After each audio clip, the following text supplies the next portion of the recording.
ఆవిడ అన్నది నిజమే కాదండి. ఏ తల్లైనా బిడ్డల క్షేమం కోరుకుంటుంది.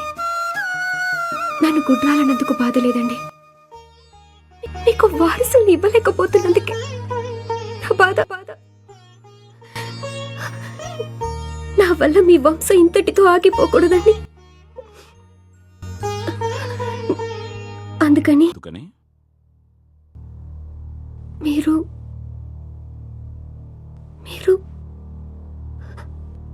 మరో పెళ్లి చేసుకోండి. జానకి, చాలా తప్పుగా ఆలోచిస్తున్నావు. ఎక్కడో పుట్టిన నువ్వు అయిన వాళ్ళందర్నీ వదిలేసి బ్రహ్మముడితో ఈ ఇంట్లో కాలు పెట్టావు. ఆ ముడిని విడదీసే హక్కు ఆ బ్రహ్మకు కూడా లేదు. కానీ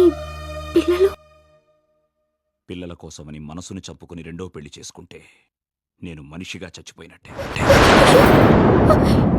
క్షమించండి.